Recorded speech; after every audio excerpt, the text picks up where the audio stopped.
माननीय रामदास आठावले जी। और भी चलो ये चला दे अभी उपस्थित डिप्टी चेयरमैन सर, बहुत ही अच्छा था महामहिम राष्ट्रपति जी का अभिभाषण। बहुत ही अच्छा था महामहिम राष्ट्रपति जी का अभिभाषण, क्योंकि नरेंद्र मोदी जी मजबूत कर रहे हैं भारत नेशन।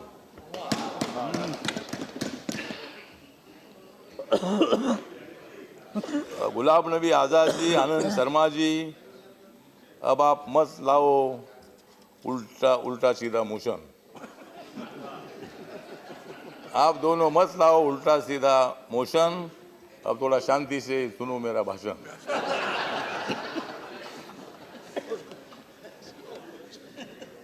समाज को तोड़ने की मोदी जी को आदत नहीं है।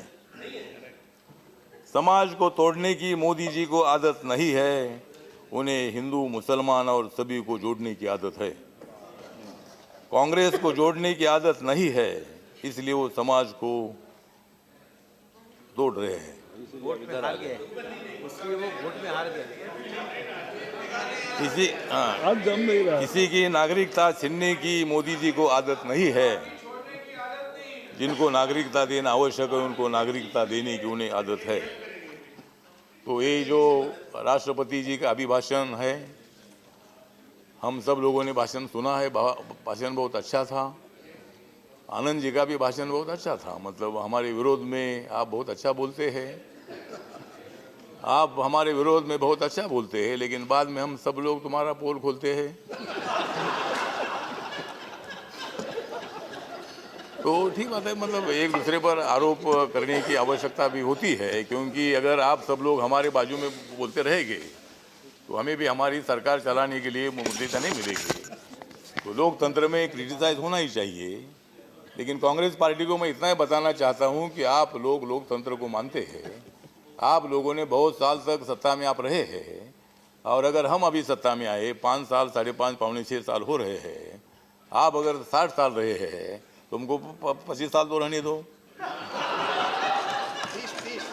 30, हाँ ठीक है, ठीक है। मतलब सत्ता अगर आप भी अच्छा काम करोगे तो सत्ता आपको मिल सकती है। लेकिन जब तक हमारा काम अच्छा है, हाँ प्रधानमंत्री आ गए हैं, हम स्वागत करते हैं।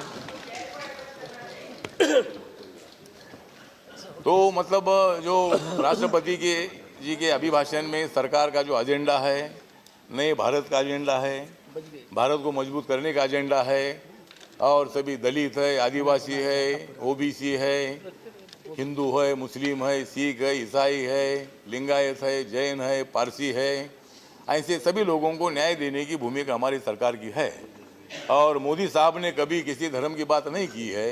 सबका साथ, सबका विकास और सबका विश्वास, इसी तरह की भूमिका हमारी सरकार की है। और इसीलिए मैं मतलब मोदी जी के साथ हूँ, मैं बीजेपी के साथ हूँ। और इसीलिए मतलब मेरी जो रिपब्लिकन पार्टी ऑफ इंडिया है, बाबा साहब अम्बेडकर जी की पार्टी है। बाबा साहब ने संविधान बनाया है, और इस संविधान को माथा टेक कर नरेंद्र मोदी जी ने शपथ ली है। नरेंद्र मोदी जी ने प्रतिज्ञा की है कि भारत का कोई भी आदमी हो, 134 करोड़ लोगों को न्याय देने की भूमिका मोदी जी की है। और इसीलिए मुझे लगता है कि आप लोगों ने हमको साथ देने की आवश्यकता है। जब आपने अच्छा काम किया था तब ये लोगों ने आपको साथ ही दिया था, और अभी क्यों आपके विरोध कर रहे हैं? आज भी अगर अच्छा कानून होता है, सीए जो कानून है, आप लोगों ने हमारी अपेक्षा थी कि कांग्रेस पार्टी ने मतलब जो हिंदू है, बुद्धिस्ट है, सिख है, ईसाई है, पारसी है, जैन है, ऐसे पाकिस्तान, बांग्लादेश और अफगानिस्तान से आए हुए लोगों को नागरिकता देने का कानून है। यहाँ के मुसलमान का जो नागरिकत्व है ये छीनने का कानून नहीं है। लेकिन मुसलमानों को भड़काया गया, मुसलमानों का नुकसान हुआ, और इसीलिए मुझे लगता है कि ये कानून का सपोर्ट आपने करने की आवश्यकता थी। जब अच्छा कानून होता है तब आपने सपोर्ट करने की आवश्यकता है। और ऐसा विरोध करते रहोगे तो जिंदगी भर आप उधर ही रहोगे। मतलब नहीं, अगर अच्छा कानून के लिए, और जब 370 है, हमारे गुलाम नबी आज़ाद जी, उनके बारे में हमको बहुत बड़ा आदर है। आप वहाँ के मुख्यमंत्री भी रहे हैं। तो मतलब जिस उमर अब्दुल्ला है, फारूक अब्दुल्ला जी है, मुफ्ती महबूबा है, इनको नजर कैद में रखा है क्योंकि तो उल्टा सीधा बोलते हैं वो। अगर वो अगर ठीक नहीं बोलेंगे तो उनको नजर कैद में हमने रखा है। अभी तक हमने उनको अंदर नहीं किया है, मतलब अभी नहीं। और इसीलिए और आपको नहीं आपको जो लोग 370 का सपोर्ट करते हैं और आपके बारे में आपको ऐसा नहीं किया है ना, आपको मतलब आपको तो फिर छोड़ दिया हमने, जो कुछ है आप करो। तो इसलिए मुझे लगता है कि अध्यक्ष महोदय ये जो कानून है 370 का कलम जो है, इस कलम से जम्मू कश्मीर का बड़ा होने वाला है और इसीलिए मैं ज़्यादा वक्त नहीं लेना चाहता हूँ। लेकिन कांग्रेस पार्टी को मेरा इतना ही निवेदन है कि जब हम अच्छा का कानून बनाएंगे आपका साथ मिलना चाहिए। आपका साथ नहीं भी मिलेगा तो कानून हम पास करने वाले हैं, क्योंकि हमारे पास में मेजॉरिटी है। और इसीलिए मतलब आप खाली विरोध करके तुम्हारा जो मैंडेट है उस मैंडेट को धक्का देने का मत करिए। इतना ही मैं आपको निवेदन करता हूँ। धन्यवाद। दो शब्द खत्म करता हूँ। जय भीम, जय भारत। राइट जी, धन्यवाद आपका मनोविज्ञान और मनोरंजन के लिए। 47 Shri Sanjay Raut. Question number 47 sir. और सभापति पर पहला supplementary Sanjay ji. Sir,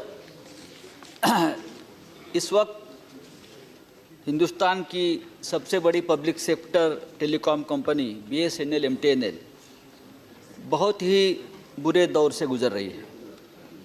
company की हालत ऐसी है कि एक तो कंपनी बंद हो सकती है या सरकार बंद करना चाहती है। और अभी जो कंपनी की जो असली प्रॉपर्टी है MTNL और BSNL की, वो मोबाइल टावर्स है, network. Sanjay ji question please. वो भी आपने अभी रेंट पर देना शुरू कर दिया है। 2 साल पहले BSNL MTNL के मोबाइल टावर कारोबार के लिए एक अलग कंपनी बनाई गई थी। मैं पूछना चाहता हूं, ये कंपनी की पोजीशन अब क्या है जो आपने अलग कंपनी बनाई थी? धन्यवाद। देश में लगभग 4,50,000 टावर्स है, उसमें से 66,000 टावर्स हमारे BSNL MTNL के आपका हैं। क्वेश्चन हो गया। ये कंपनी बनने के बाद आपने कितने टावर्स बढ़ाए हैं? आप उत्तर की प्रतीक्षा करें। क्वेश्चन माननीय मंत्री जी।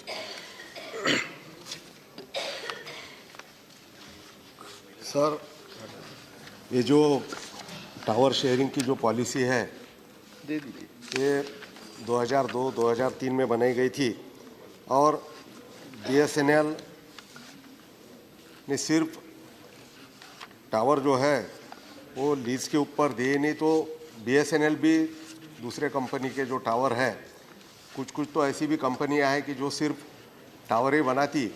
क्योंकि टावर बनाते समय एक तो बहुत जगह कोई जगह का प्रॉब्लम रहता प्लीज, और इसका ऑप्टिमम यूज़ हो, इसके लिए पॉलिसी बनाई गई। और इसमें हमने लीज आउट भी किए और लीज इन भी किए हुए हैं, तो ऐसा सभी तरफ चल रहा है। तो इससे कंपनी को रेंट भी मिलता, क्योंकि हम सिर्फ अगर हमारा यूज़ करें वो तो हमको एडिशनल इनकम उसके कारण हो रहा। Thank you. दूसरा सप्लीमेंट्री। आप दूसरा नहीं है ये तो जवाब आप मैं पूछ रहा हूँ, कंपनी का क्या हो गया? संजय जी दूसरा ये supplement। कंपनी है क्या नहीं, चल रही है क्या नहीं? दूसरा, आज BSNL के हजारों कर्मचारी बेरोजगार हुए, आप उनकी दूसरा सैलरी नहीं supplementary मिल रही पूछे। है। ये है मेरा सर दूसरा सवाल है कि आपने कहा कि प्लीज आपस में बात ना करें। संजय जी, कैबिनेट की मंजूरी से कंपनी स्थापन संजय जी हुई। दूसरा सवाल। नहीं, पहला सवाल का जवाब नहीं मिला। ठीक है, उसके लिए प्रॉपर प्रोसेस है।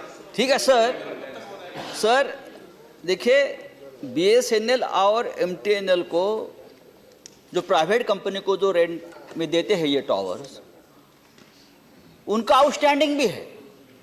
जियो से लगभग 200 करोड़ आना बाकी है MTNL और BSNL को। तो और भी वोडाफोन है, आइडिया है, भारतीय एयरटेल है, सबको आपने रेंट पर दिया है टावर्स, उनका भी आउटस्टैंडिंग बाकी है।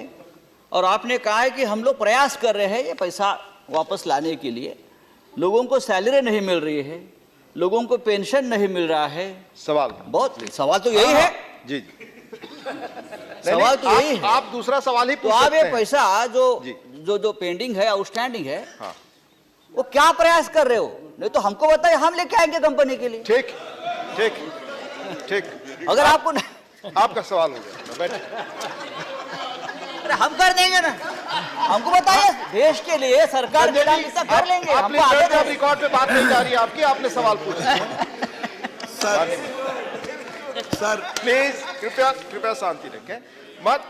माननीय सदस्य संजय जी का जो सुझाव है वो बहुत ही उत्साहवर्धक है, मैं उसको ध्यान रखूंगा। सर एक बात उनकी चिंता है, मैं इस सदन में स्पष्ट करना चाहता हूं कि हमारी सरकार बीएसएनएल और एमटीएनएल को स्ट्रैटेजिक एसेट मानती है और ये बीएसएनएल दोनों संस्थाएं परेशानी में थी, इनको हम रिवाइव करेंगे। भारत सरकार हजारों करोड़ रुपया लगा रही है और इसको हम ठीक करेंगे, ये कहना चाहते हैं। इसलिए कृपया करके इस कभी दुविधा में मत रहिए कि बीएसएनएल एमटीएनएल बंद होगा। जब देश में बाढ़ आती है, भूकंप आता है, सेना की आवश्यकता होती है, तो यही बीएसएनएल एमटीएनएल काम करते हैं। तो बाकी हम कार्रवाई कर रहे हैं, इसके बारे में कभी अलग से चर्चा करेंगे। जहाँ तक माननीय सदस्य की चिंता थी ये पेमेंट के बारे में, तो हम इतना बता दें सर कि अपने एसेट की शेयरिंग ये टेलीकॉम कंपनियां करती हैं। बीएसएनएल ने भी एक एसेट शेयरिंग किया है, जियो के साथ किया है, वोडा के साथ किया है, एयरटेल के साथ किया है। उनका लेना देना भी चलता रहता है। कई बार हमारा भी बकाया उनके पास होता है, उनका ही बकाया हमारे पास